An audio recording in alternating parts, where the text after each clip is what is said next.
Testing, 1, 2, 3, testing.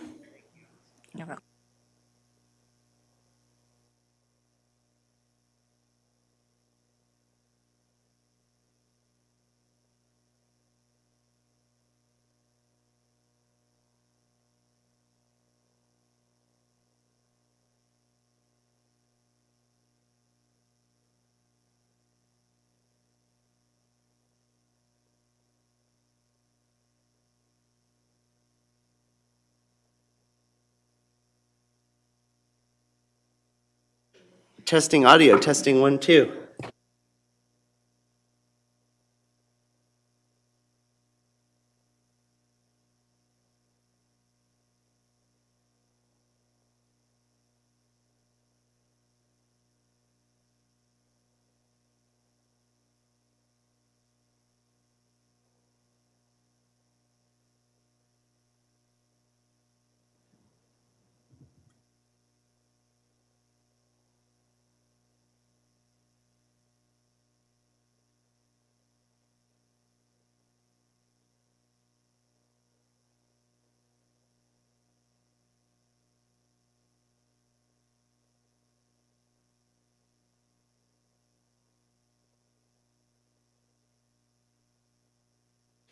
Those of you on Zoom will begin shortly. Please make sure that you've used your full name when logging into Zoom. If you did not type in your full name, please log out and reconnect with your full name.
All right, Chair Little, we're on the record and ready when you are.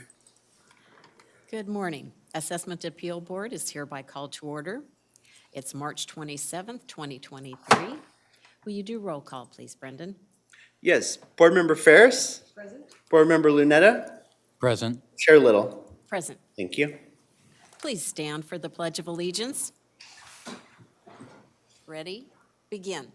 I pledge allegiance to the flag of the United States of America and to the republic for which it stands, one nation, under God, indivisible, with liberty and justice for all. Will the audience please remain standing, as well as those of you on Zoom? I will place you under oath now. Before you address the board today, you must be placed under oath. Please raise your right arm. You each of you do solemnly affirm that the testimony you're about to give and the matters now pending before this board will be the truth, the whole truth, and nothing but the truth. Thank you. You may now be seated. All right. Brendan, you want to run through the agenda review? Yes, I will, Chair Little. For our audience on Zoom and in person today, if you did not complete the requirement to return the confirmation of appearance at least 30 days prior to today's hearing, you may hear your name called. If you hear your name called, please raise your hand. If you do not hear your name called, that means we'll address your case later. So again, if you hear your name called, please press the raise hand button. All right, we're going to start with, item 5, agenda review for March 27th, 2023. The clerk of the board requests approval of the agenda review by the Assessment Appeals Board. The agenda review consists of the following agenda items. Item number 8, application number 20-11064, applicant Carmike Cinemas LLC, continue to May 22nd, 2023 pending receipt of the original stipulation.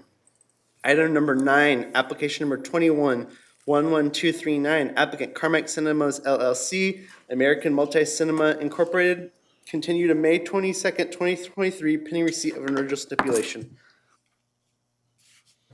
Item number 10, application number 20-11065, applicant Movie Co. Entertainment Lessee, American Multi-Cinema Incorporated, continue to May 22nd, 2023, pending receipt of an original stipulation.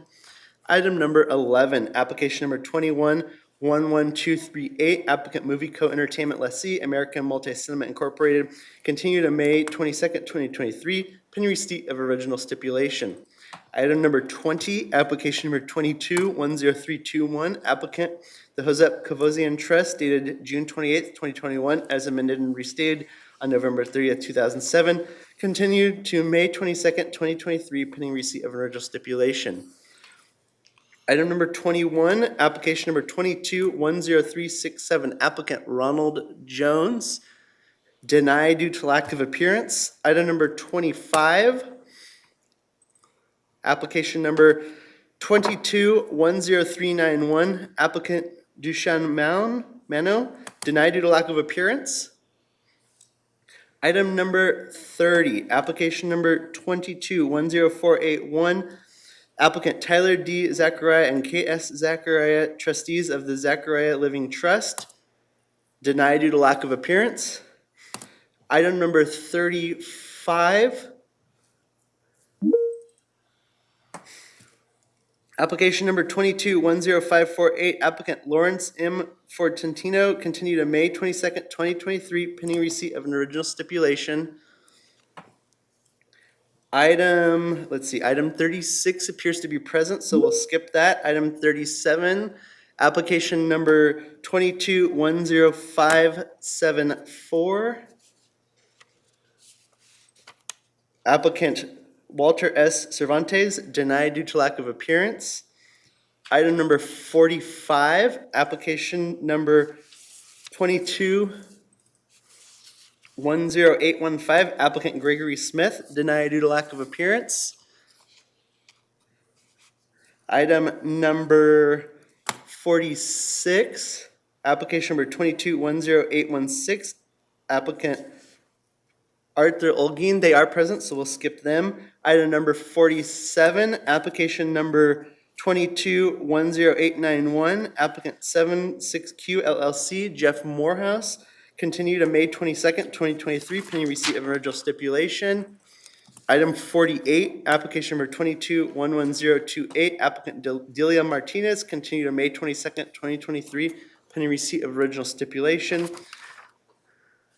Chair Little, that completes the agenda review. Those I skipped over are present today, and we'll address them shortly. Actually, item 43, no, item 40. Again, only raise your hand if your name was called.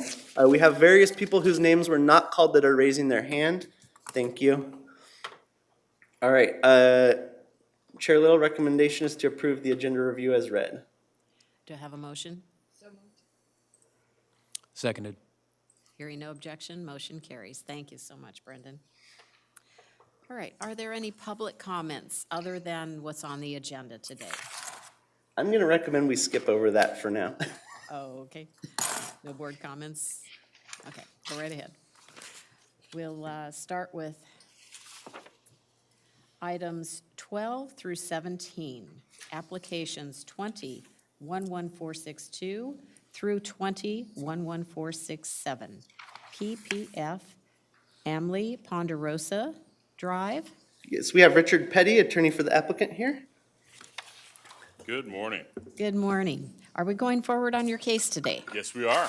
All right. About how long do you think your presentation will take? I think it'd probably only be 5 to 10 minutes at most. Okay. And to the assessor, are you prepared to move forward today? Good morning, Steve Bates with the assessor. We are ready to move forward. We anticipate our case will take about 20 minutes. All righty. Okay, I will finish going through the agenda and we'll call you back first. Thank you. Thank you. All right, items 18 and 19, applications 21-10318 and 21-10319. John T. Williams. Yes, I believe Mr. Williams is calling in today. Let's see. I have one phone number. Let me see if that's him. Yes, it is. All right. Mr. Williams, please press star then 6 to unmute.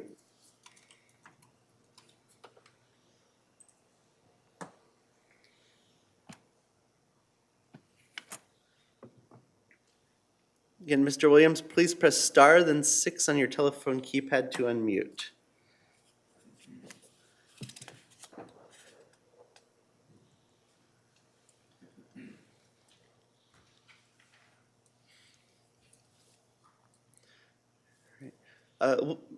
Let's come back to this item, Chair Little, while we work out the technical difficulties with Mr. Williams. All righty, we'll trail that. Takes us to item 22, application 22-10370, ARE LA Region Number 7 Holding. I believe we have Kyle Sendrith with Ryan for this item. Is that correct?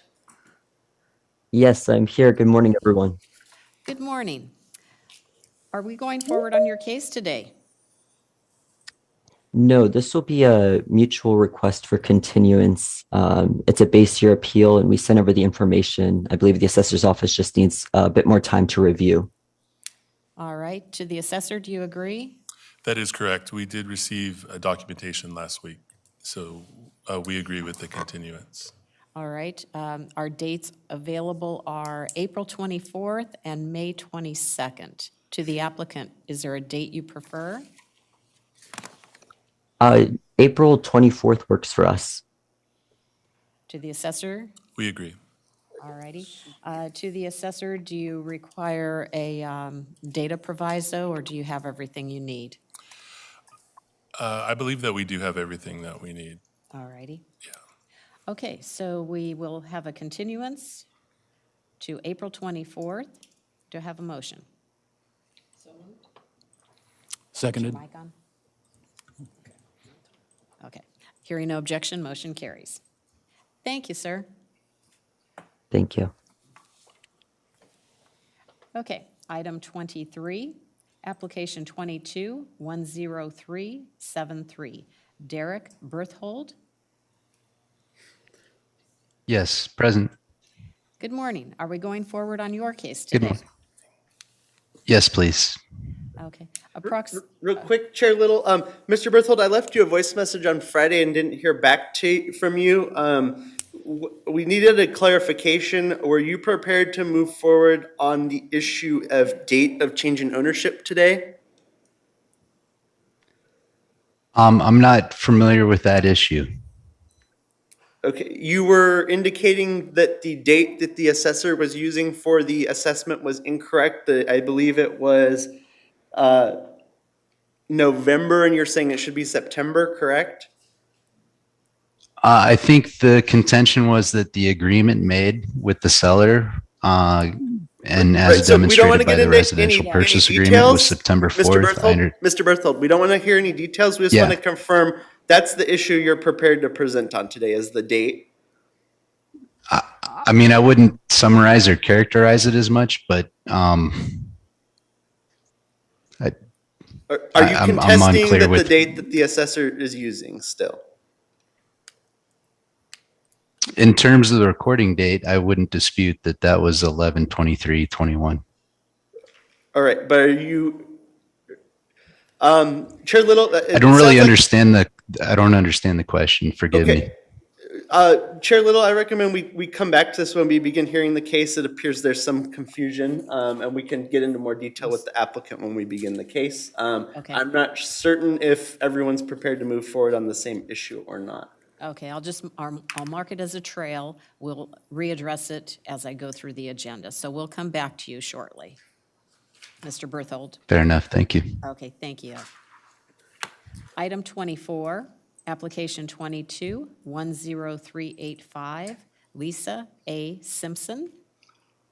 I guess we have Ms. Simpson on Zoom for this item.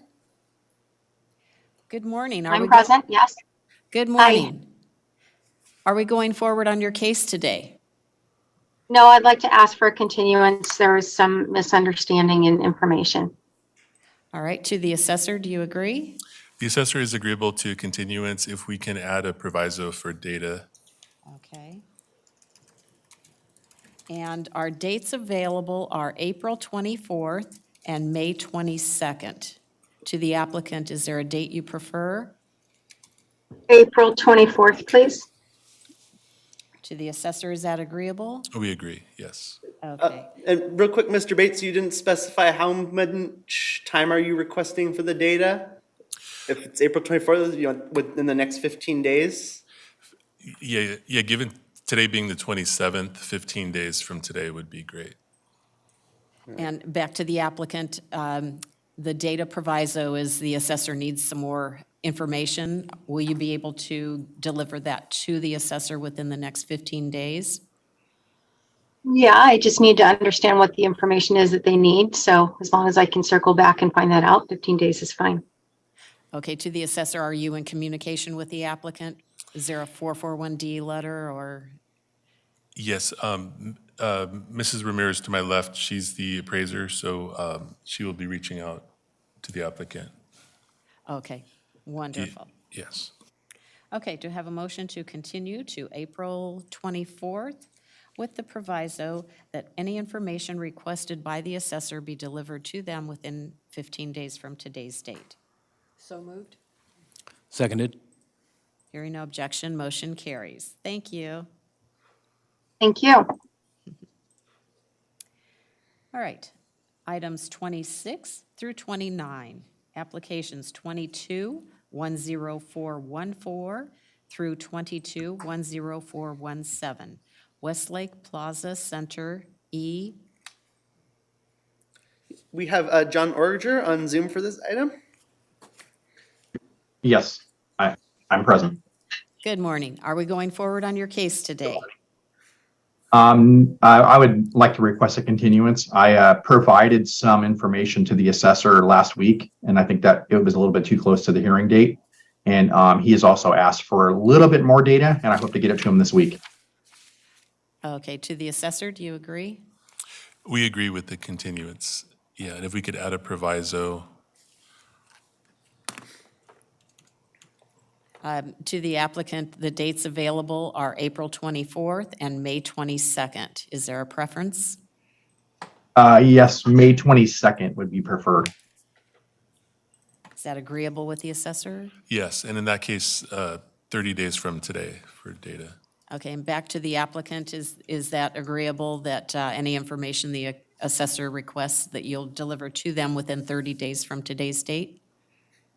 Yes, Madam Chair. Okay, very good.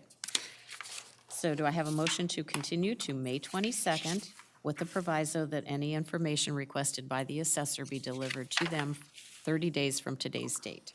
So moved. Seconded. Hearing no objection, motion carries. Thank you. Thank you.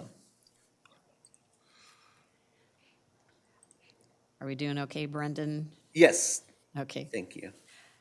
get you a little breath there to take care of. You have a lot of different screens to take care of. Thank you. Thank for you, I your appreciate it. efforts.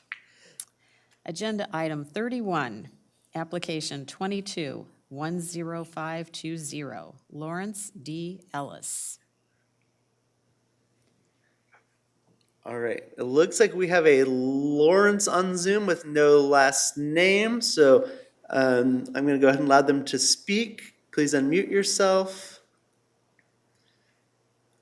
Thank you. Okay, yes. Are you Okay, Lawrence can you hear me? Ellis? Yes. Okay. Is this Mr. Ellis? Yes, it is. Thank you. Very good. Are we going forward on your case today? Well, I'm requesting a continuance. Last Thursday, I received information from the assessor's office that would lead me to believe that we do have some agreement, and but she had to leave Thursday, and she's out Friday, and I'm talking with her again today. Excellent. To the assessor, do you agree? Yes, Okay. and after discussing with the appraiser, it looks like we have everything that we need on this one. Okay. Back to the applicant. We have dates available April 24th and May 22nd, should you need it. Do you have a Okay, preference? May 22nd, please. May 22nd, please. All righty. Assessor, is that agreeable? Yes. Okay, to have a motion for continuance to May 22nd. So moved.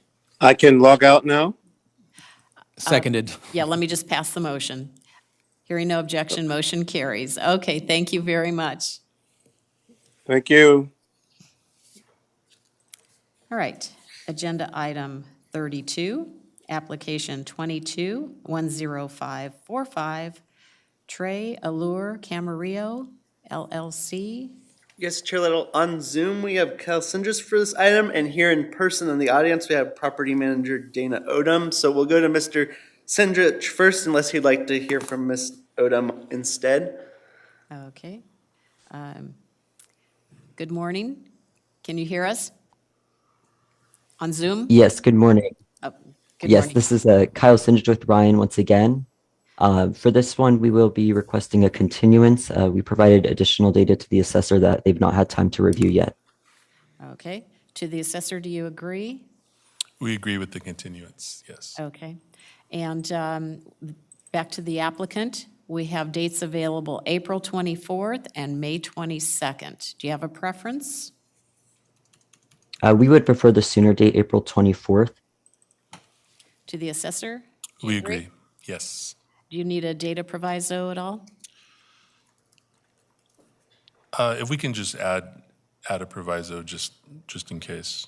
So the April 24th, 15-day data proviso? Yes, please. Okay, back to the applicant. The assessor is requesting a data proviso on the motion. Are you able to deliver any information the assessor may need within 15 days? Should they have a need for additional information?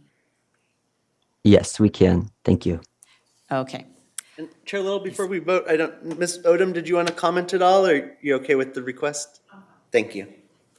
I also wanted to mention to Ms. Odom, Mr. Bradley is the appraiser, so he's available here in case you have questions to discuss with him. Okay.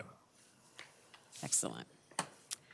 All right, to have a motion to continue to April 24th with the data proviso that any information the assessor has requested be delivered to them within 15 days from today's date. So moved. Seconded. Hearing no objection, motion carries. Thank you. And Mr. Sindrich also has the next two agenda items. Excellent. All right. Items 33 through 34, applications 22-10546 and 22-10547. Seritage, SRC Finance. Yes, once again, so this appeal is being handled by my colleague, and it's my understanding that all data has been provided to the assessor's office, and they just need a continuance to have time to work out a value. Okay. To the assessor, do you agree? So we agree with the continuance. However, we have not received data. We are missing data, so we would like to add a proviso. Okay.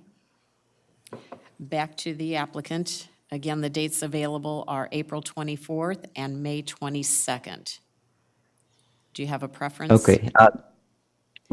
Let's go for April 24th, and I'll talk to my colleague, and we can get whatever additional information is required. Okay, so you agree with the data proviso? And seeing as how we have April 24th, it would be within the next 15 days. Yes, that's fine. Okay. Agreeable with the assessor? Yes. All righty. Do you have a motion to continue to April 24th with the proviso that any information the assessor has requested be delivered to them within 15 days? So moved. Seconded. Hearing no objection, motion carries. Thank you. Thank you. All right. Agenda item 36, application 22-10554. Fernelli Magruder. We did have someone on Zoom for this item, although I'm not presently seeing anybody. They may have logged out. If you're on Zoom for this item, please press the raise hand button now or star the 9 on your telephone keypad.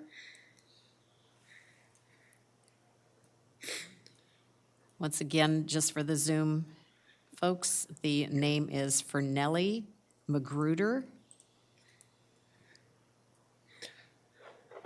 Not sure where they went. They were previously online. All right, we have someone else. All right, again, item 36. All right. Yeah, let me. Sorry, things are changing a lot on the Zoom end. I just want to make sure we don't have them.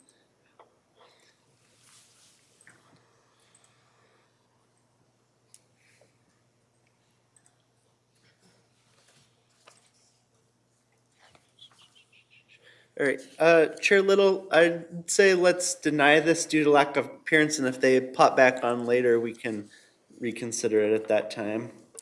No problem. All right, do you have a motion to deny due to lack of appearance? So moved. Seconded. Hearing no objection, motion carries. All right, agenda items 38 through 39. Applications 22-10623 and 22-10624. Greco Motor West. We have Elliot Kimmel on Zoom for this item. Good morning.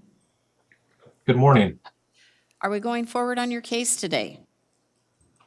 I believe this one we're asking for the board to amend the application and adding a B2 issue. All righty, to the assessor, any objections? No. No? Yeah. Okay. And Mr. Kimmel, this is for the January 6, 2021 event date, is that correct? Yes, sir, that's correct. All right, do I have a motion to amend the application to include section box B as in boy 2? So moved. Seconded. Hearing no objection, motion carries. All right, and then we would need a mandatory continuance of at least 45 days. So that does not allow us to use the April 24th date. So that would go May 22nd. Mr. Kimmel, does that work for you? That would be perfect. Thank you. To the assessor, May 22nd, okay? Yes, we agree with the date. If we can add a proviso, it looks like we've received some data, but we're still missing some. All righty, so a 30-day. From today, yes. Okay, back to the applicant. The assessor is requesting a 30-day data proviso. Should there be any additional information that they need, you can deliver it to them within 30 days. Is that agreeable? Yes, not a problem. Okay.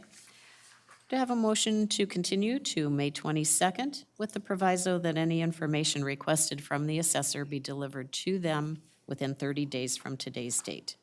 So moved. Seconded. Hearing no objection, motion carries. And Mr. Kimmel also has the next agenda item. Yes, excellent. Items 40 through 41, applications 22-10628 and 22-10629. TSAF. Are we going forward on this case today? I believe we'll be asking for a joint continuance. There were some parcel cuts with this property, and I think we have a better understanding of the roll values in place, and then we can supply additional information to the assessor's office for this application. To the assessor, do you agree? We agree with the continuance, and we have received partial data on that, so if we can add the proviso for any additional. Okay. Do you want to continue with the May 22nd date on this case? I the think that'd be applicant? great. Thank you. I'm sorry? That would be great. Thank you. Okay. And the data proviso 30 days from today is agreeable? Not a problem. All righty. Do I have a motion to continue to May 22nd with the proviso that any information requested by the assessor be delivered to them within 30 days from today's date. So moved. Seconded. Hearing no objection, motion carries. Thank you. Thank you. All right.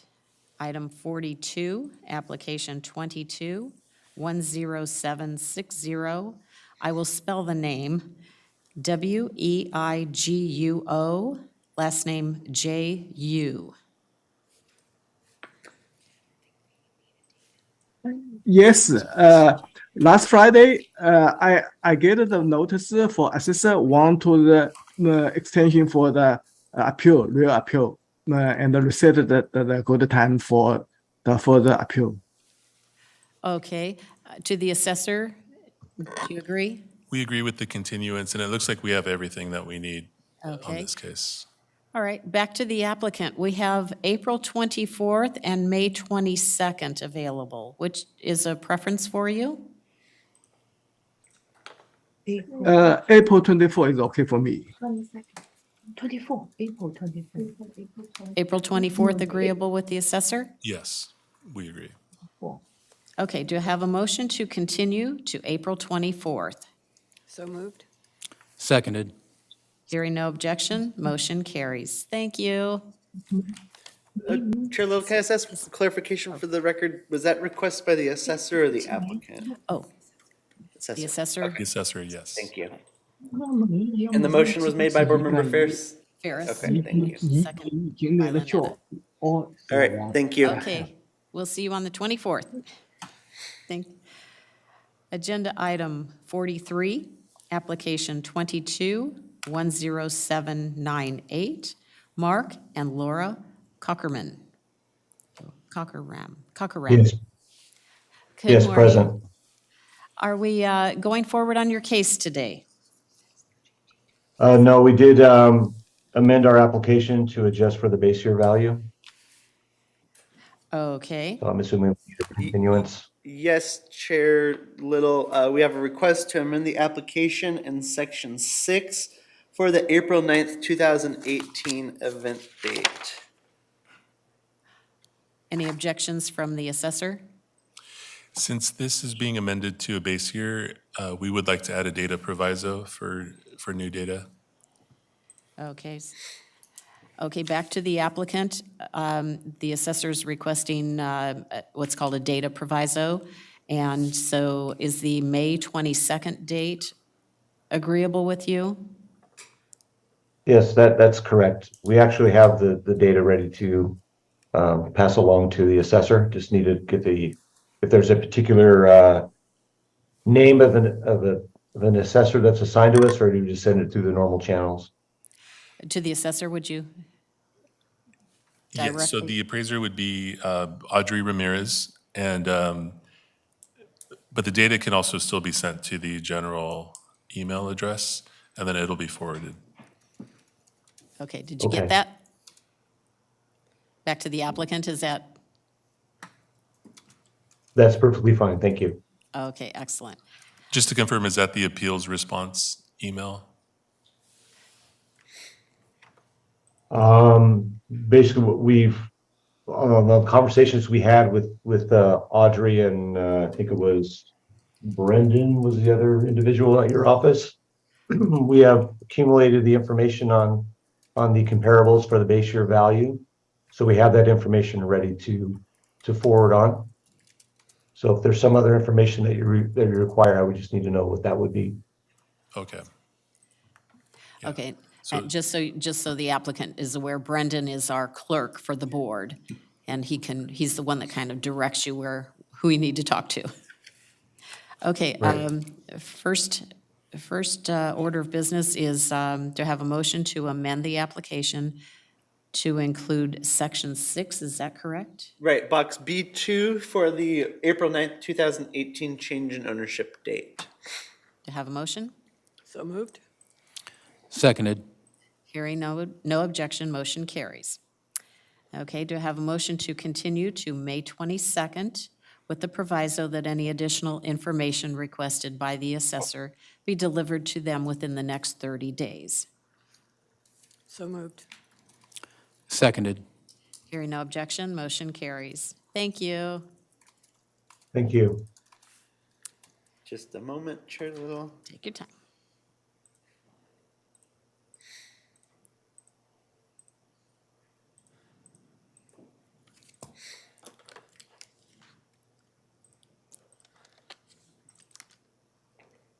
All right, we're ready for item 44. All right. Item 44 is application 22-10806. Ezekiel Fernandez Alara. It looks like we have a Cheche Alara, is that correct? Yes, sir. Apologies. I couldn't figure out how to change the name on Zoom. My apologies. No problem. Okay, your name is Ezekiel. It is. Yeah, I am Ezekiel Fernandez Alara. Good morning. Okay. Are we going forward on your case today? And would like to request a continuance. My wife and I have been in close communication with Ms. Audrey Martinez, and would like to have just a little bit more time to gather the final pieces of info, please. All right. To the assessor, do you agree? We agree with the continuance. It looks like we received data last week, so it looks like we have what we need. So Audrey Ramirez is the appraiser. Audrey, okay. And so back to the applicant, our next date available is April 24th. We also have May 22nd. Is there a preference? We would prefer April 24th, ma'am, please. April 24th, is that agreeable with the assessor? Yes. All right. Do I have a motion to continue to April 24th? So moved. Seconded. Hearing no objection, motion carries. Thank you. Thank you. Thank you. Okay, then we have item 46, application 22-10816. Arthur G. Olguin, Olguin. I have a notation. Yes, and Mr. Olgan, you should be able to unmute. Thank you, we can hear you. You can hear me? Yes. Yes, we can hear you. Hello? Very good. Okay. Are we going Good forward on your? morning. Sorry. Hello? Hello, are we Good going morning. forward on your case today? Good morning, board members. I am requesting a postponement or an extension till April 24th with a proviso that I have the requested documents in within 15 days to the assessor's office. I filed a request for the extension and received confirmation that it was received, but not within the time frame that I needed to do it in. So I will have the documents and request a continuance until the 24th. Okay, let me check with the assessor. To the assessor, do you agree? That was perfect. We agree. Yes. Very good. You've learned our system. If I could also say one other thing, and that is that I am very impressed with this board and its functioning, and especially commend Brendan, who really is a lifeline to your effective services. I mean, I've rarely seen this in public service, and so I want to just note as a member of the public what a pleasure it is to see such a well-functioning board, and also the service of Brendan, and I'm sure numerous other people as well. Absolutely, we agree. Brendan is a lifesaver. Thank you, we appreciate it. He juggles many hats and does it very well. All right, thank you so much for the compliment. All right, do I have a motion to continue to April 24th with the proviso that any data requested by the assessor be received by them within 15 days? So moved. Seconded. Hearing no objection, motion carries. Thank you very much. All right, it looks like we might have Mr. Williams on Zoom. Mr. Williams, if you're able to unmute, go ahead and do so. Let's see, that was item 18 and 19. Okay. Items 18 through 19, applications 21-10318 and 21-10319. John T. Williams. All right, looks like we have you unmuted. Thank you. Yes, Very good. Are we going forward? on yes, your- can you hear me? Yes, I can hear you fine. You can hear me, great. Are we Steve and I wish to ask for a continuance and review some more data that he wants to look at. And so there's a request for a continuance. Okay, to the assessor, do you agree? So the applicant is currently working with Mr. Bradley, Scott Bradley. We agree to the continuance, however. Excuse me. No problem. Excuse me. We agree to the continuance, however, due to the amount of continuances and provisos that have been granted, we are still missing data. So I would just like to ask if future continuances could be discouraged. Okay. But we I are would like to agreeable mention that the first series of discussions were regarding parent-to-child transfer and never regarding assessed valuations. So this is the first continuance ever requested in this phase of the negotiation about assessed valuation. There have not been any previous request for continuance regarding assessed valuation. So I have to disagree with that comment. Okay, understood. Okay, are dates available? And this request for a excuse me, sir, ma'am. I'm sorry. That's quite all right. But I was going to say that the assessor requested more information, and that's what we are working on. Okay, well, we'll get it taken care of. Our dates available in the future are April 24th and May 22nd. Are either one of those? 24th is fine. The 24th? The And 24th is fine. And sorry about stating the name incorrectly, Scott. oh, okay, that's okay. Now, knowing that the assessor is going to request a data proviso and the date of the new hearing would be April 24th, that would be a 15-day. Will you be able to provide the information requested by the assessor within 15 days from today to the applicant? I would say that in regards to your question, and considering that, I would say that I better request May 22nd based on what has just been stated. Yeah. Yes, May 20th would probably work better. All right, I'm seeing a head shake from the assessor. He's Yes, in we agree. agreement. Yeah, the 22nd. then that would make it easier to allow a 30-day proviso. Is that agreeable with the applicant? Right. Okay, Yes, that is.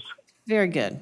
All right, do I have a motion to continue to May 22nd with the proviso that any information requested by the assessor be delivered to them within 30 days from today's date? So moved. Seconded. Hearing no objection, motion carries. Thank you. All right, it looks Okay, like, thank you. thank you. I'm not sure if we have Mr. Magruder on the line yet, who we denied. We do have a Lori Rutledge. I'm going to ask you to unmute Lori Rutledge. Do you have an item on today's agenda? I am in attendance to support Derek Berthold's appeal. Okay. Okay, thank you for clarifying. Yes, All right. that's agenda item number 23, application 22-10373. Would you, to the applicant, would you identify yourself again, please, for the record? Yeah, so that's, we can get to that. So she indicated, this is Lori Rutledge, and she's assisting Derek Berthold with his agenda items. Correct. And Okay, I just he wanted is to ma- on. He is on as well. Yes. Okay, I just wanted to make sure the clerk had your name. Yes, okay, All so right. we got that taken care of. Okay. All right, so while we're talking about this, let's bring Mr. Berthold back online and discuss this a little further. Item 23.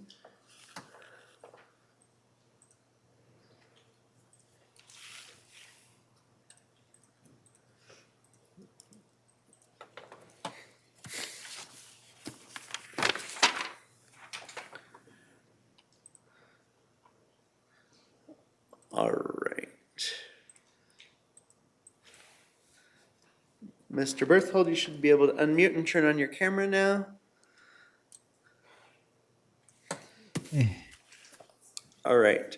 So, Chair Little, for item number 23, we had trailed this because we needed to clarify what we are proceeding on today. So, Mr. Berthold, we discussed this briefly last week. In your original application, you had originally indicated that the assessment should not be effective as of the November 23rd, 2021 recording date, and then it should be a September date. And then you also indicated you were challenging the value as of your purchase of the property. Those issues need to be split into two parts. First, the board must resolve the issue of what the proper date that the property transferred on is, and then once that's resolved, we can discuss the issue on value. So returning to my original question, since the board first has to resolve the issue of what date the property changed ownership, are you prepared to address that legal issue today? Brennan, I think to clarify, I'm singularly disputing the valuation and not necessarily the transfer date, but merely citing that September 4th date is the date of purchase agreement. So in short, just disputing the valuation. Okay, so the date, the transaction date is no longer at dispute, correct? Correct. And I believe when you say transaction date, you defer to the recording date. Is that Right, how so, it's so the assessor written saying according the to letter property law? changed ownership on November 23rd, 2021. Are you in agreement with that? Yes, that was the recording date. Okay, okay. So then, now that with that clarification, we can go to the assessor. I don't believe we're gonna be moving forward with this case today. Okay, to the assessor, are you prepared to move forward today? So the assessor was prepared to move forward with the presentation on the date issue. The legal issue. Yes, but now that the applicant has agreed to that date, we would request a continuance on the valuation portion as we're not prepared to move forward on that today. Okay.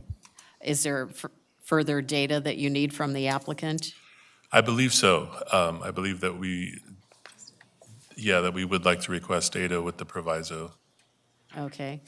Okay, back to the applicant. We have April 24th and May 22nd available. Is there a preference? Yeah, if you don't mind, could I defer to my colleague Lori Rutledge, who has her hand up? Yeah, Sure. you should be able to unmute Ms. Rutledge.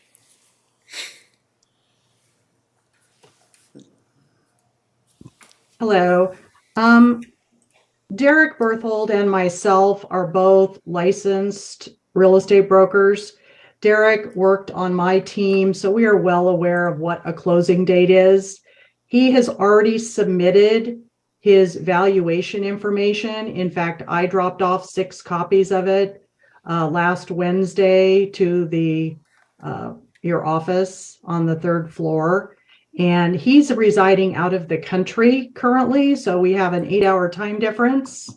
And, my schedule is busy as well. So if there's any way this can continue, I know he's been speaking quite regularly with Audrey Ramirez and Brandon, I believe, or Brendan. Yes.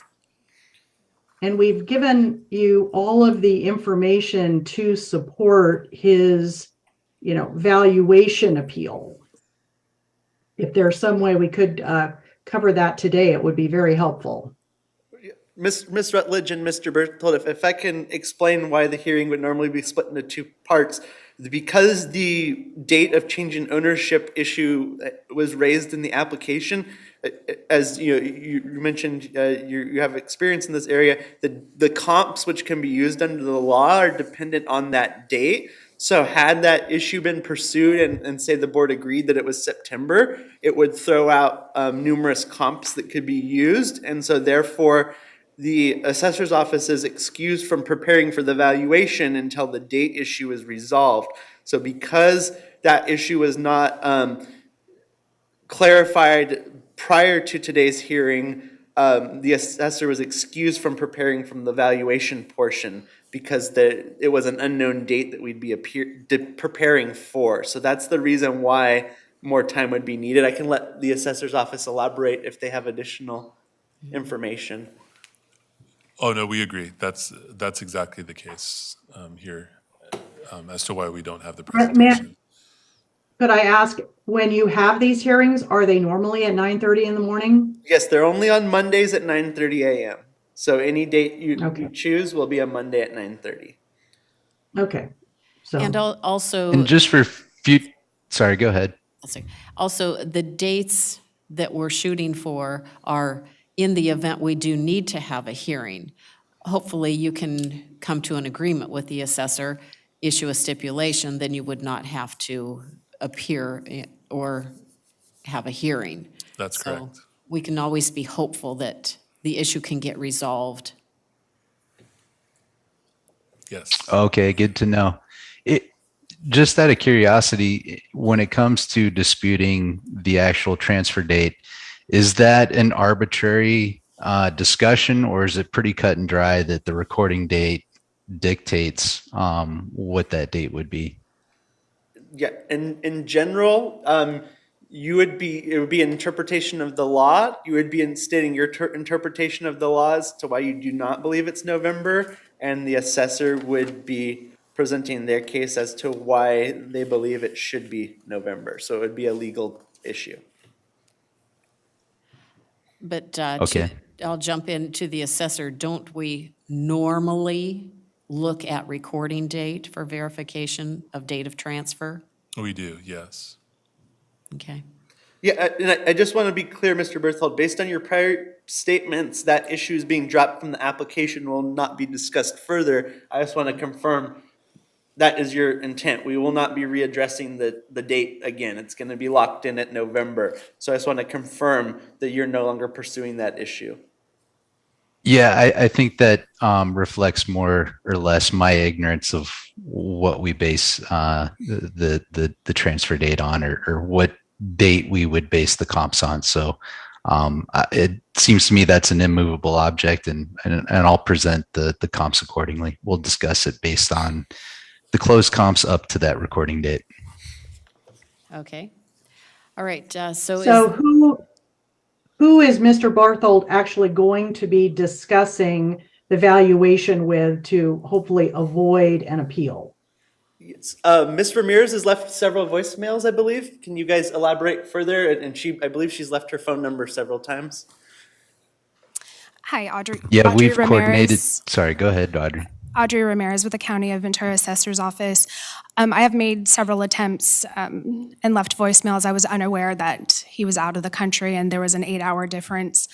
I did send an email, which he subsequently responded to, but there may be, especially with regards to comps, I believe I received the information with regards to the transfer, but I wanted to have a conversation to discuss the comparables, and that was, and how we determined our value, and that was something I haven't been able to achieve. So I'm not sure with that 8-hour difference if it's going to be possible to resolve prior to the hearing date, unless we have something scheduled beforehand. Or if Mr. Berthold will be, back in the country to discuss that, within the time frame that we're in the office. Okay, back to. No, I think we can make those accommodations. Especially if we plan like a specific call. I know sometimes the inbound calls on my end don't show up as they should as an active phone call. So let's go ahead, and Audrey, if it's good for you, we can continue corresponding via email and then potentially plan a phone call that I can anticipate, if that works for you. I'm seeing a yes. Yes, that would be great. Thank you. Wonderful. And Okay, cool. I assume that you both have each other's emails and phone numbers. Okay. We All right, have an email thread going, yeah. Very good. Okay, so back to the applicant, May 22nd, is that agreeable? Yes. Yes. Okay. And that would be preliminary in the event that we're not unable to come to an agreement. Right. Okay. And back to the assessor, do you need a 30-day data proviso? I would say to put it in there just in case. I believe I received the information with regards to the transfer documents. I'm just not sure if I have the comparables other than the one that was based for the purchase price, but I would just put a data proviso just in case. Just in case. But I can be more specific in an email with what we're looking for when I get back to my desk. Okay. Back to the applicant, is that agreeable? Yes, thank you. Okay. All right, looking for a motion to continue to May 22nd with the proviso that any information requested by the assessor be delivered to them within 30 days from today's date. So moved. Seconded. Hearing no objection, motion carries. Thank you. Thank you for your time. Okay, All right, Chair Little. it looks I like, believe that takes care of everything, except for the regular stipulations. Sorry, let me just. So we have item 49. all right. Those have been sent to us via email. I've reviewed them. Other board members reviewed? I have a question Okay. on one of the stipulations on the bottom. You did an aircraft, but it says the assessor recommends the above for a boat. Is that a wrong form possibly, or? Do we know the application number or the Yes, applicant name? this is, let's see. Last name is Bush, B-U-S-H, and Okay, application, Randall J. Bush, application number Here it is. 22-10482. that is correct. For the boat. I just saw that. No, if, Oh, it's under item 4, inspection or review. The assessor recommends the above stipulated full value of the subject boat. this, based on my records, this is a Coast Guard documented vessel. So it would be a boat. Is Mr. Vernon, and he was here a moment ago. Yeah, I think he just stepped out. Okay, I just caught that. I thought, Good catch. It's one line off. It's typed where aircraft would go. Sorry, to clarify, this is a boat. Does it say aircraft in this agreement somewhere? up on top? Look where the value is. I see. Okay, so the value has been put in the aircraft column. Just a typo. Just, Yes, okay, so happened we'll to work read. this out. So I would recommend the board approve all stipulations except for item 60. 60, which will be continued to May 22nd, 2023, pending receipt of original stipulation. Okay. so moved. Thank you for catching that. Yes, I didn't even see it. That's how bored I am at night. Seconded. Hearing no objection, motion carries. Thank you, Brendan. All right, thank you. All items on the stipulation are closed. So all we have left is items 12 through 17. If you'd like to take a brief 5 to 10 minute setup break for that. Yes, very good. 10 minutes.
Ready? Very good. All right, we are on application 20-11462 through 20-11467. APF, is it Amley Ponderosa Drive LP? Thank you, Chair Little. I've handed out copies of the application today. They're all pretty much the same. They're appealing the legal change in ownership as of August 21st, 2019. As the applicant has the burden of proof, their Exhibit 1 has been handed out to the board for review. It's in a white envelope, and findings of fact have been requested and paid for by the applicant. Very good. All right. Whoever has the burden of proof normally goes first on their presentation, but what I usually like to do is get a brief overview from the assessor as to what the issue is. If that's agreeable. All right. To the assessor, just a brief overview, please. Thank you, Chair Little. Caleb Heim for the Assessor's Office. What is at issue today is whether the improvements on these parcels changed ownership in the August 21st, 2019 transfer. Okay. All right, to the applicant, go right ahead. All right, so that is true. The issue is, Can you pull your mic towards you? Feel free to adjust it.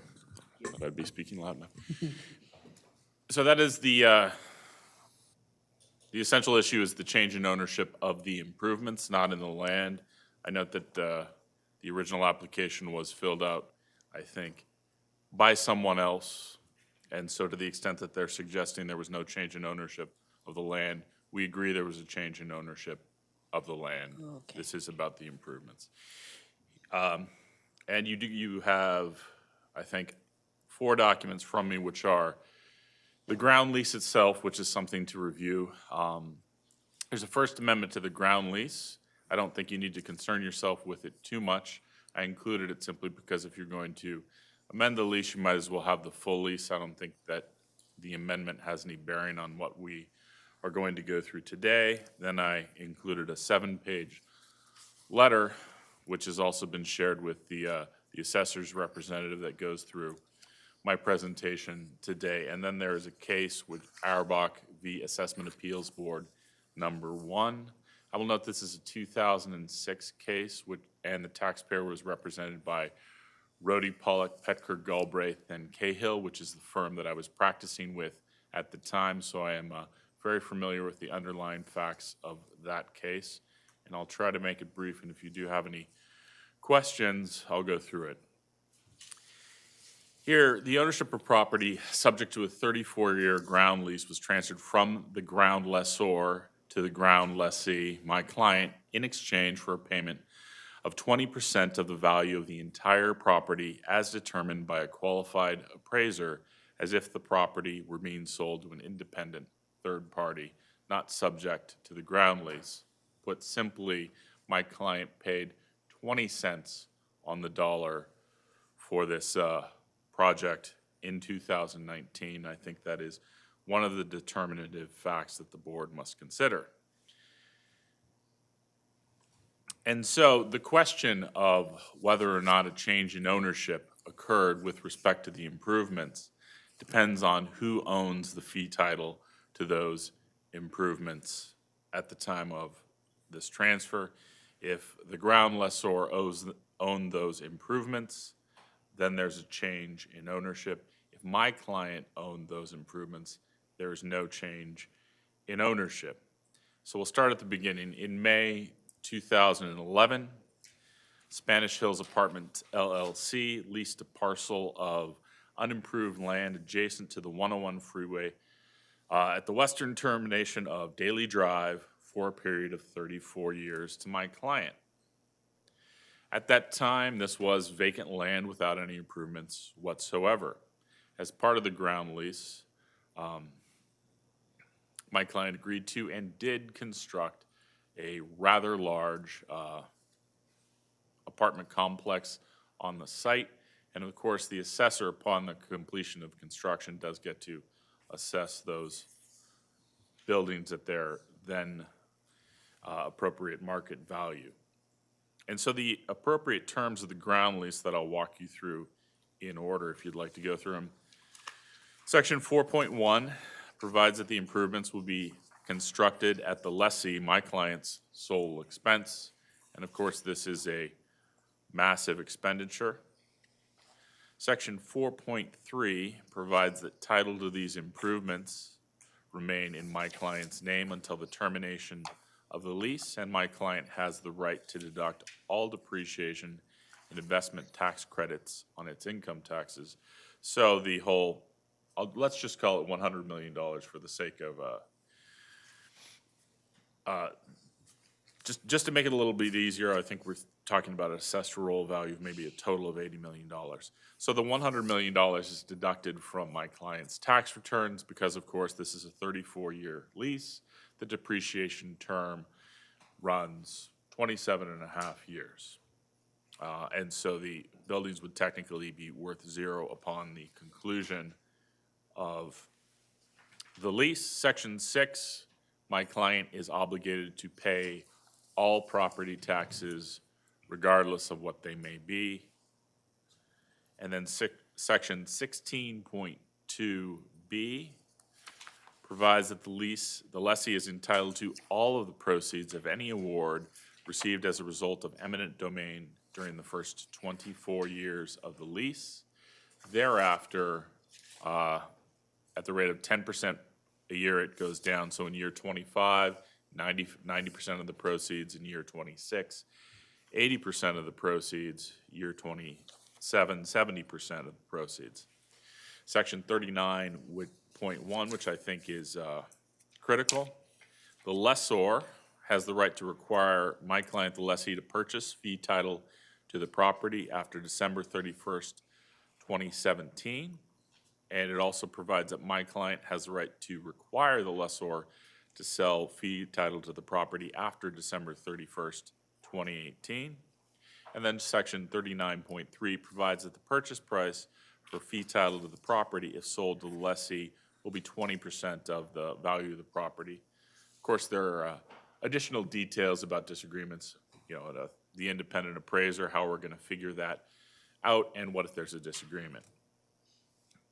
So there is a seminal case in this area, which is Auerbach v. Assessment Appeals Board, number 1.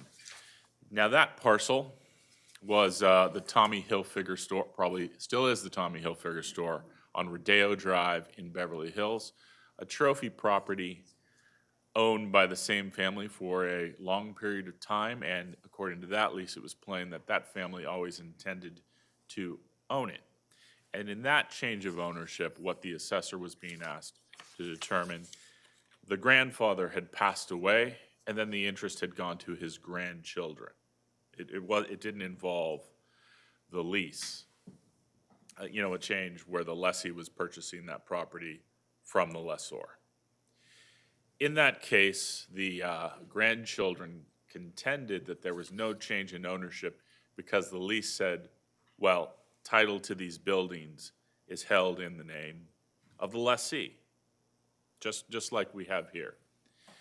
But what differentiates this case from that one is that at the conclusion of that 34-year lease, the building was then going to go back to the landlord. There was no option to purchase it. We have an option to purchase this property here. And I think it's also important that our option to purchase this property here was at 20%, 20 cents on the dollar.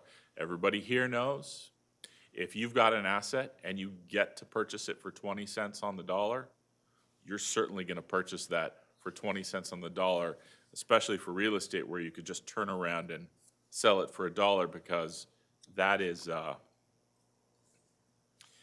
that is instant profit right there. Also, as you go through the Auerbach case, I don't know if this is set forth in the case materials itself, but the landlord there had control over the design of the store. The lessee couldn't simply put up anything that they wanted without the landlord's approval. Here, my client designed this complex, was in control of what was going to be put there, And the landlord really only had the power to compel the lessee to build this structure, and if they didn't, there was a financial penalty. So my client could have put up a arts and crafts design, a Spanish design, or whatever they chose. And I think that those are the facts which distinguish this from Auerbach and which conclusively prove that my client, in fact, owned the improvements in 2019. And I don't want to belabor too many points which everyone must hear time and time again, but Section 60 provides a change in ownership means a transfer of a present interest in real property, including the beneficial use thereof, the value of which is substantially equal to the value of the fee interest.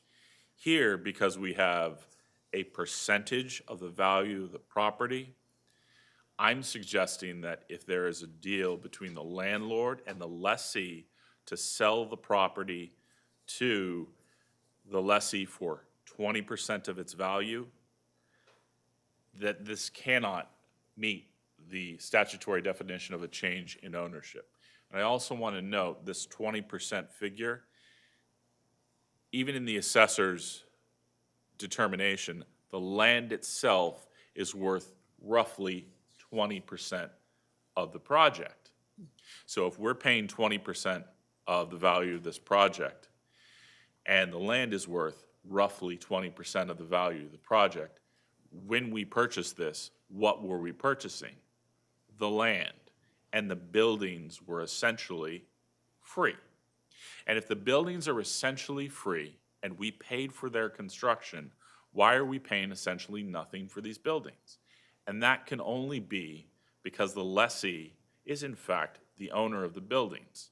And because the lessee is the owner of the buildings, no change in ownership occurred with respect to the buildings, and the valuation on the roll must remain the value as calculated by the assessor at the time that constructions were completed, and it cannot be increased as of the 2019 date on which my client paid 20% of the value of this property.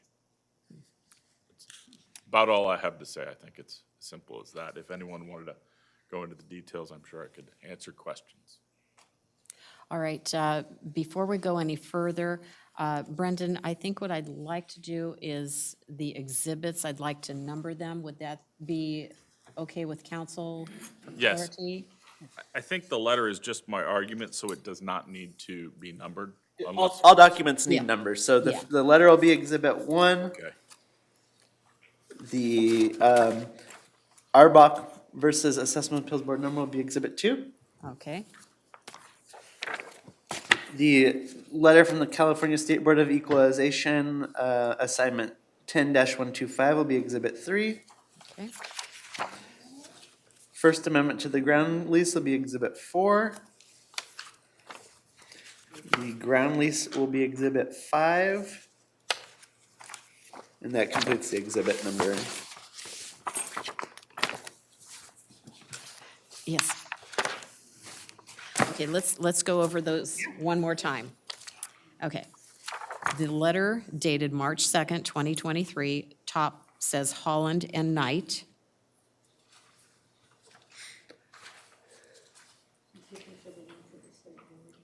Oh, the state board? That is going to be exhibit number 3. I want to show her my copy. Oh, did I, Council may not have the state board. that was extraneous. That is just a letter. I decided not to go over this time. I think the case answers. I'll make sure you get a copy. Okay, If you want to mark that as number 5, you can. okay. So you got that? So the state, okay, the letter. Holland and Knight is number 1. The Auerbach assessment appeal, that's number 2. You have that? Yes, except for the. I had that as 3, the letter. Okay, yeah, the state board letter is number 3. You have all of your exhibits 4, and then 5 is the lease? Okay. Thank you, Brendan. Okay. Are there any questions from the assessor to the applicant?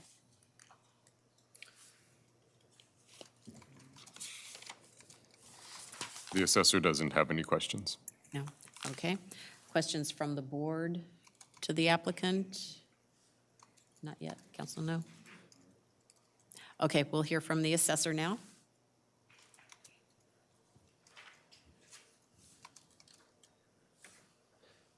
Oh, I'll hand out the assessor's exhibits. Okay.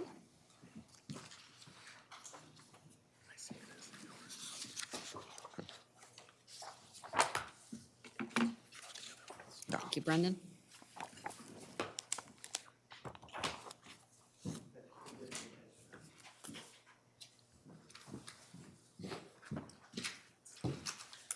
Great. And Chair Little, these have been pre-labeled assessors exhibits A through I. Okay. Go right ahead whenever you're ready. Thank you, Caleb Heim with the. Sorry, Were there questions? Did we see if there were questions? no questions. Okay. Go right ahead. Some of the content in the assessor's presentation is background facts, which we've already more or less covered, so I won't belabor those. But the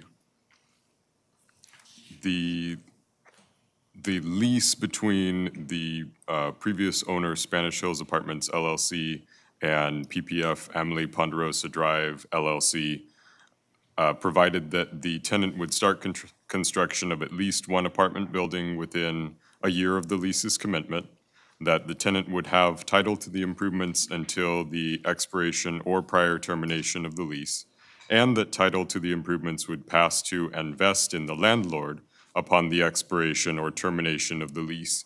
And that we haven't discussed, and that is important.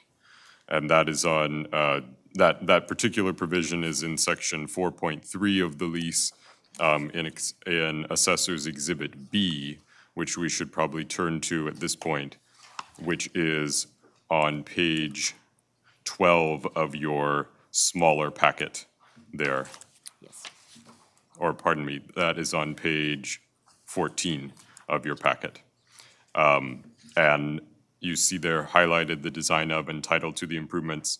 And at the end of that, section 4.3, the lease provides, upon the expiration or prior termination of this lease, title to all buildings and improvements, as well as all fixtures, equipment, and machinery then owned by tenant and located on the premises, shall pass to and vest in landlord without cost or charge to it.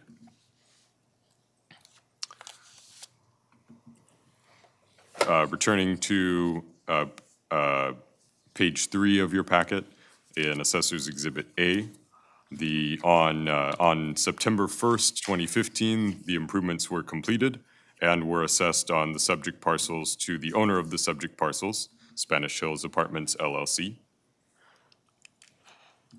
And subsequently, on January 4th, 2017, Spanish Hills Apartments transferred its ownership interest in the subject parcels to its members.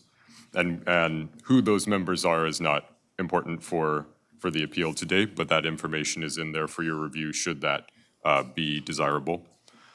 And on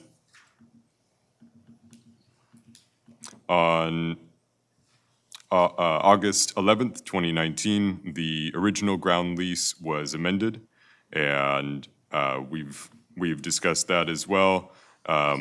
Just stating that for the record also, although that is not the main issue in today's appeal.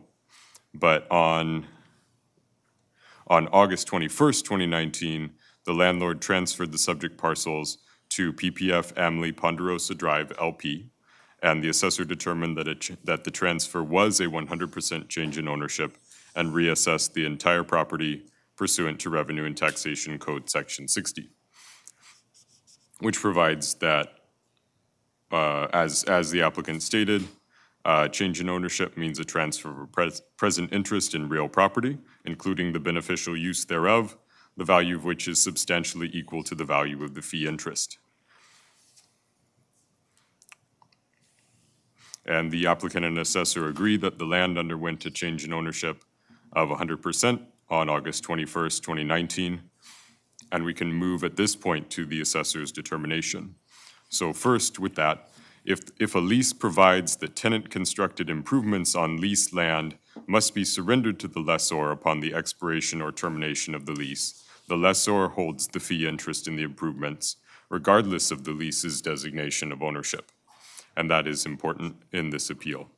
So in making this determination, the assessor has followed the California State Board of Equalization's guidance in annotation 220.0361, which is Assessor's Exhibit F in your packet, which states that, quote, "The key factor in determining whether tenant-constructed improvements belong to a lessor for property tax purposes is whether the improvements must be surrendered to the lessor upon lease termination."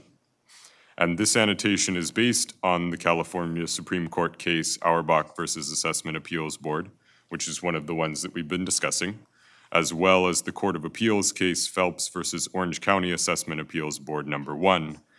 And what's important about these cases is that the facts in these cases have the following similarities to each other and to the facts in the present appeals.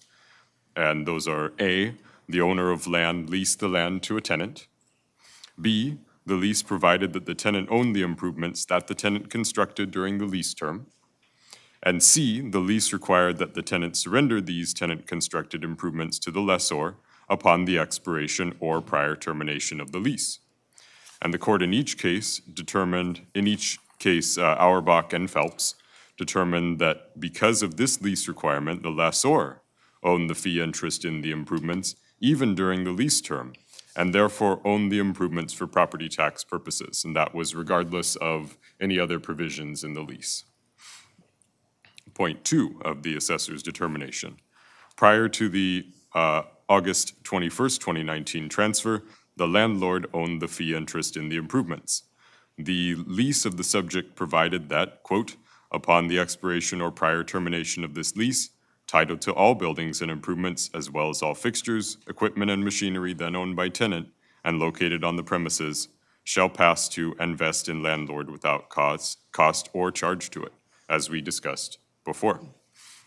And this provision was not changed in the August 11th, 2019 amendment. So the tenant-constructed improvements on the lease subject land were therefore required to be surrendered to the landlord upon the termination of the lease.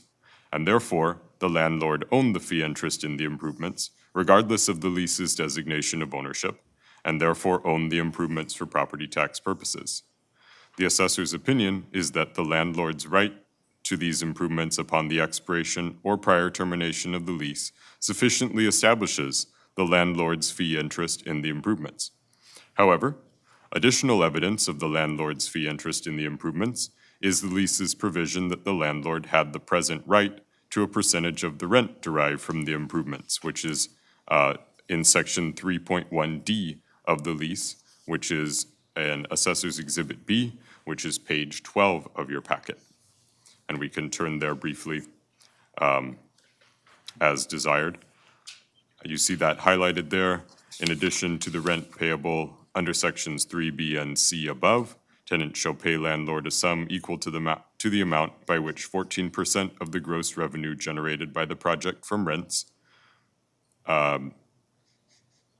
including without limitation from apartments, garages, and storage units, product sales, or services, shall be provided to the landlord, essentially. So the point of including that is that not only do we have, based on the guidance that the BOE derives from Auerbach and Phelps, that the fact that the improvements must be surrendered to the landlord upon the expiration or prior termination of the lease, we already have that. And pursuant to the BOE's guidance, that is by all accounts sufficient to establish that the landlord owns the fee interest in the improvements. However, in addition to that, the landlord is entitled to a percentage of the rent derived from the improvements. So that's additional supporting evidence that the landlord owns the fee interest in the improvements. So assessor's determination point 3, the fee interest in the subject land and in the subject improvements transferred on August 21st, 2019. The landlord owned the fee interest in the land and improvements prior to the August 21st, 2019 transfer, as has been shown. Therefore, by transferring the subject on August 21st, 2019 to PPF Amelie Ponderosa Drive LP, the landlord transferred the fee interest in the subject land and improvements. Point 4, the transfer of the subject land and improvements on August 21st, 2019 was a 100% change in ownership unless an exclusion from reassessment applies. Prior to August 21st, 2019, the landlord owned 100% of the fee interest in the subject land and improvements. On August 21st, 2019, the landlord transferred 100% of this interest to PPF Amelie Ponderosa Drive LP. No exclusion from reassessment applies, and therefore the August 21st, 2019 transfer was a 100% change in ownership of the subject land and improvements. Point 5, the assessor properly assessed the improvements when newly constructed and upon the change in ownership. Pursuant to Revenue and Taxation Code Section 71, the assessor appraised the improvements at their full value upon their construction and enrolled their value as the base year value of the improvements as of the completion of their construction on September 1st, 2015. The assessor properly assessed the newly constructed improvements to their fee owner, the landlord. Subsequently, pursuant to Revenue and Taxation Code Section 50, the assessor reassessed the improvements upon their 8/21/2019 change in ownership and properly assessed the improvements to their new fee owner, PPF Amelie Ponderosa Drive LP. Therefore, based on these facts and pursuant to the Revenue and Taxation Code and property tax rules, as well as to the BOE's guidance in the annotation discussed and its supporting letter, the assessor requests that the Assessment Appeals Board sustain the assessor's determination that a 100% change in ownership of the subject property, both land and improvements, occurred on August 21st, 2019.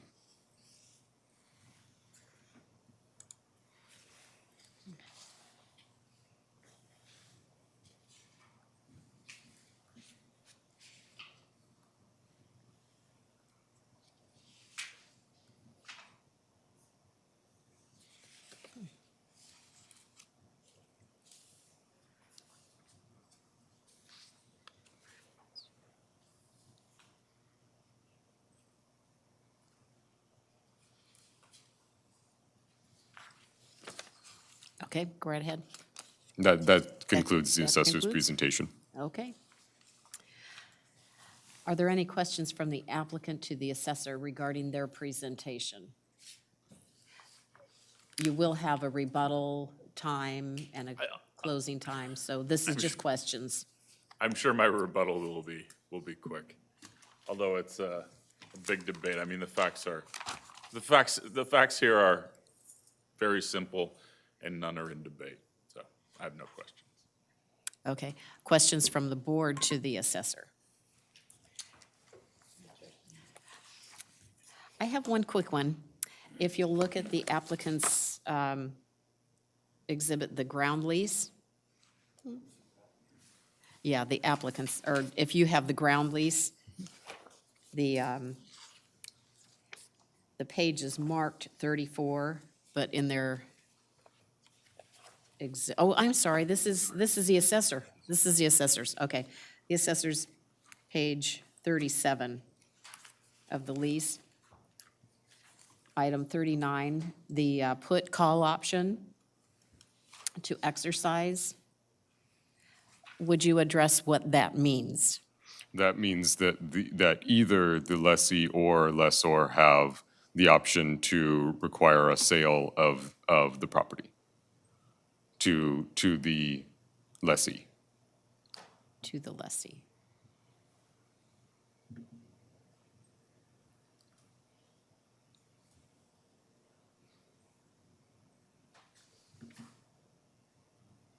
And that's a separate consideration from the expiration or prior termination of the lease.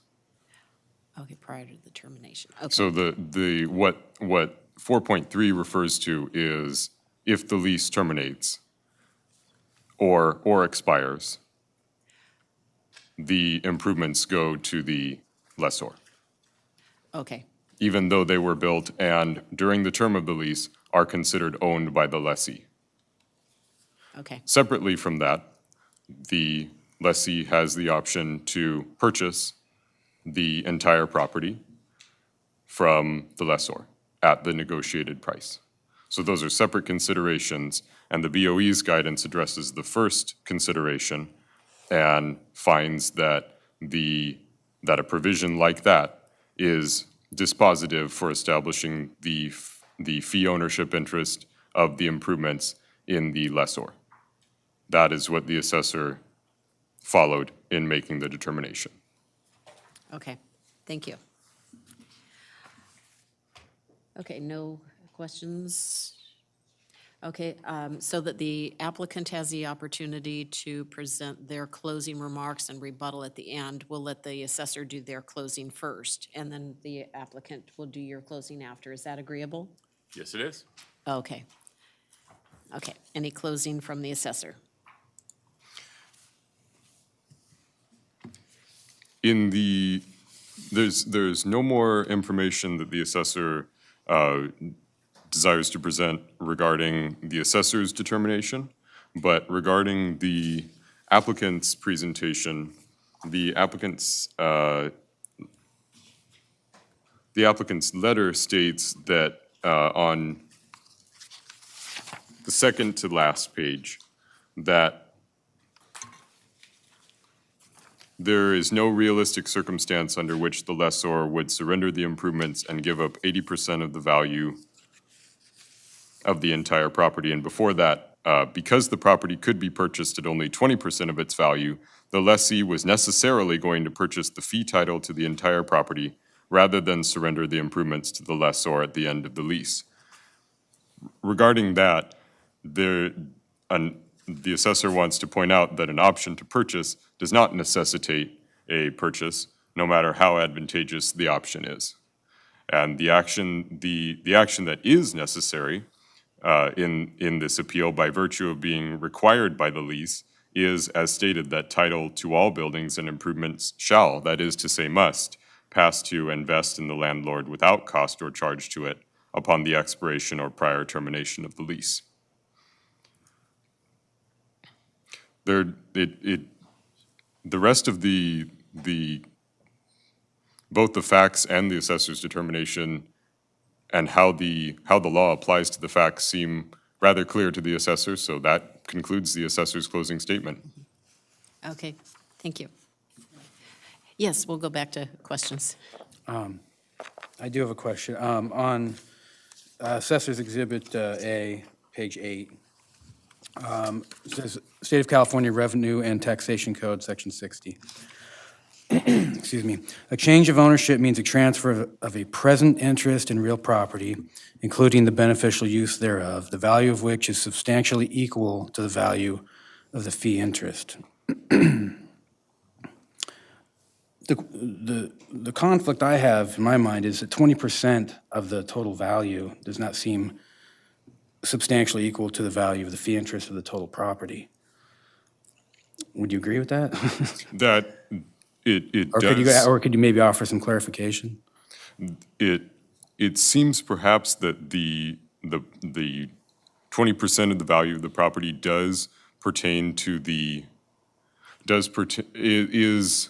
was determined as being the land value, but that actually is not relevant for determining who has the fee interest in the improvements as of that transfer, because the question about who has the fee interest is determined by whether those improvements must be surrendered to the lessor if the lease terminates. So it is relevant for determining the option to purchase, because presumably the lessee has already, during the term of the lease, the lessee is considered owning the improvements. Mm-hmm. However, and therefore, in determining the option to purchase, perhaps the 20% value there is for the purchase of the land. However, none of that matters for whether the improvements must be surrendered to the lessor upon the expiration or prior termination of the lease. And that's the question that determines who owns the fee interest in the improvements according to the BOE, regardless of the lease's other ownership provisions. Okay. So that is important for determining the purchase price. It is not important for determining who owns the fee interest according to the BOE. And do you have that in the exhibit, the guidance from the BOE on that? Yes. Can you point that out to me? That is most concisely in Exhibit F, which is page 26 in your packet, where the BOE states that the key factor in determining whether tenant-constructed improvements belong to a lessor for property tax purposes is whether the improvements must be surrendered to the lessor upon lease termination, not relating to an option to purchase, just upon termination of the lease. That is what the lease provides in this case, and that's what the annotation states. And then rather more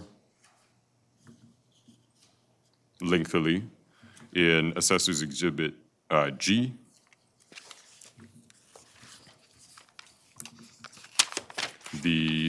on page 31, red page 31 of the packet there, probably the most important portion of that supporting letter is highlighted there for you, where the BOE states that the Phelps Court interpreted Auerbach as holding that the provision requiring surrender of the building at the conclusion of the lease demonstrated that the trust, which was one of the parties in Auerbach, held the fee interest in the building regardless of the lease's designation of ownership. Based on this, the Phelps Court held that even though the lease at issue provided that the lessee owned the improvements during the lease term, which is the same set of facts as in this appeal, because the lease required the lessee to surrender the improvements in good condition to the lessor when the lease ended, the trust owned the improvements for property tax purposes, and the trust was the lessor. So those set of facts are the same kind of facts as we have in this case, where the lessee built and was considered the owner of the improvements during the lease term, but that the lease provided that those improvements had to be surrendered to the lessor upon the termination or expiration of the lease, and therefore that the lessor was in fact considered the fee owner regardless of those other provisions of the lease.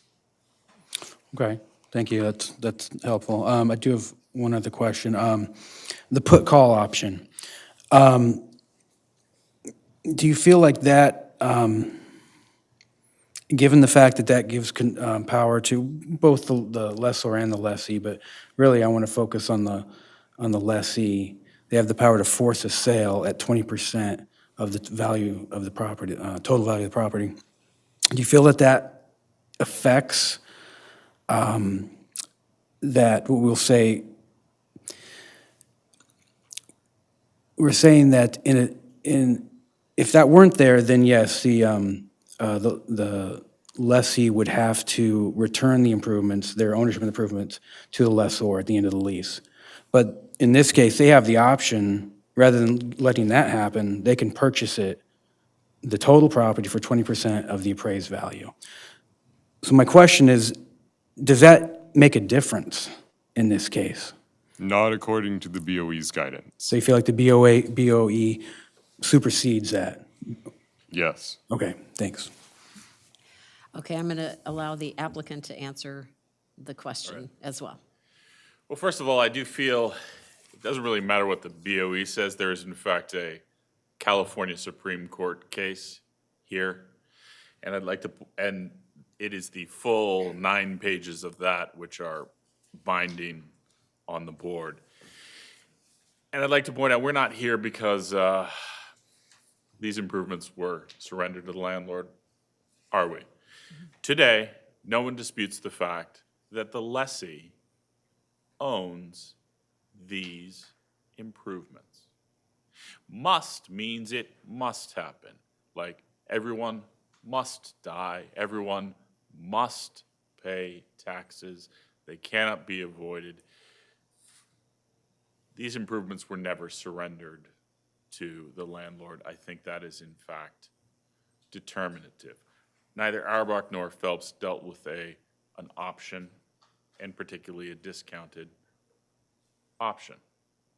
So if these improvements were never surrendered, how can there be a change in ownership? How can it be that they must be surrendered? Because today the lessee has them.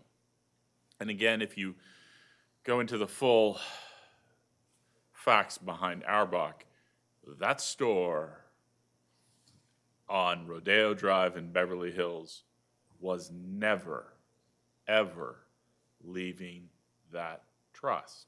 Because in Auerbach, it was actually a family as a whole. The interest we're talking about was only 50% held by the grandchildren. And of course, the grandparents didn't let the grandchildren sell that store. It was to be the family legacy where it remains today. And that's why when you have the phrase must be surrendered, in Auerbach you knew that the lessee wasn't going to get to buy that store. Here, obviously the lessee owns the improvements today, and there was never a surrender. Therefore, I do think that that is a determinative fact. Certainly the language is there about surrender if the option is not acquired, but that's why I guess that's why we're here, and there's this disagreement. We've gone back and forth about our positions for 2 years, and we each of us feels that we are correct and the other is mistaken, right? And Okay. It's your role to make the decision, so. Okay, in light of the discussion, I'm going to allow the assessor to respond to the applicant's statement.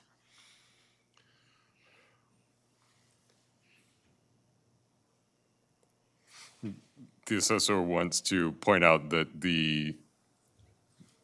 that an option to purchase was not part of the Auerbach case. What was part of the Auerbach's case is the same provision that is in this lease, that the improvements must be surrendered upon the expiration or prior termination of the lease, and that given those facts and given the BOE's guidance, the assessor has actually followed Auerbach as well as the BOE's guidance, which is the best that the assessor can do. So therefore, the assessor has fulfilled the assessor's correct duty by assessing or by determining that a change in ownership occurred on August 21st, 2019 of the improvements.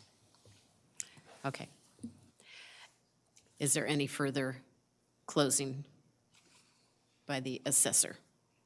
Any further closing by the assessor? That concludes the assessor's closing. Okay, we'll hear from the applicant. Closing or rebuttal? I don't think I have anything. I'm sure everyone understands the issue perfectly. All right. At this time, the board will take the evidence and the testimony under submission. We will meet in closed session to discuss under guidance of counsel if you're available today. Okay. And the clerk will notify you of our decision within the next couple of days. When we make one, okay. If we need some research, sometimes we don't have a decision right away. Right. And then written findings of fact will follow. Thank you. Chair Little, I do have a follow-up question for Mr. Petty. When the application was originally filed by the prior representative, they were also challenging the value for the August 21st, 2019 transfer. I know the prior representative had filed several years of appeals on that issue and withdrew all of them. So I just wanted to clarify, are you pursuing the secondary matter on the value of the property as of August 21st, 2019? You know, I'm probably not authorized to withdraw the valuation at this time. Okay. How I would have approached the appeal may have differed from the agent they initially. So you need to, and it may depend on the board's decision today if that's going to be pursued or not. Right. I'm sure that it would be. All right, well- Revisited promptly based upon the board's decision. We'll just note then for the record that the evaluation is continued to a date to be determined, and we will make note to reach out to the parties once your board has a decision. Okay, excellent. So it's basically bifurcated. Right. Excellent. Thank you. Okay. Chair Little, so we did get another case online.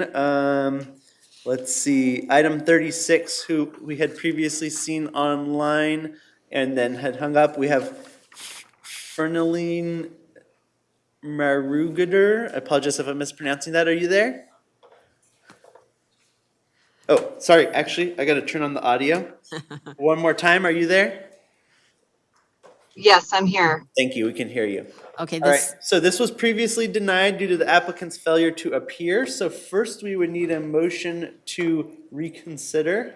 okay, do I have a motion to reconsider agenda item number 36, application 22-10554? So moved. Hearing no objection, so moved. Okay, so, Yes, so this case is a no confirmation of appearance, meaning the applicant did not inform us of their acceptance of today's hearing at least 30 days prior. So a rescheduling of today's hearing would be required.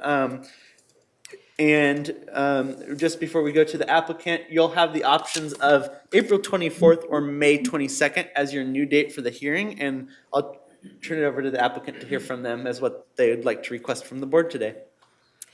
okay. Uh, Go right ahead. Yes, April 24th would be, yes, April 24th would be great. To the assessor, is that agreeable?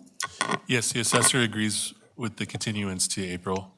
If we could add the proviso for 15 days from today. Okay, back to the applicant. The assessor is requesting a proviso that any information that they might need, that you would deliver it to them within the next 15 days. Is that agreeable? Yes, absolutely. I guess, I've never done this before, so maybe if he lets me know what he needs exactly, then I can get that for him. Excellent. Yeah, and I don't know if Mr. Bates had a chance, but I was emailing with the representative for your case, Mr. Joe Vernon, and he indicated he will reach out to you today with greater detail on the case when I let him know you were online. Perfect, thank you. Okay, is that all right with you, the applicant? Yes. Okay, very good. All right, do you have a motion to continue to April 24th with the proviso that any information requested by the assessor be delivered back to them within 15 days of today's date? Seconded. Hearing no objection, motion carries. Thank you for coming back to us. All right. All right, thank you. Have a good day. You too. And real quick before the board adjourns, County Council reminded me, item 6, public comment. I had recommended deferral because there were quite a number of confused applicants on Zoom. There's no longer any members of the public on Zoom or present today for public comment. Okay, no public comments. Thank you. So we are adjourned to closed session at 20 of 12? 11:37. 11:37. Thank you.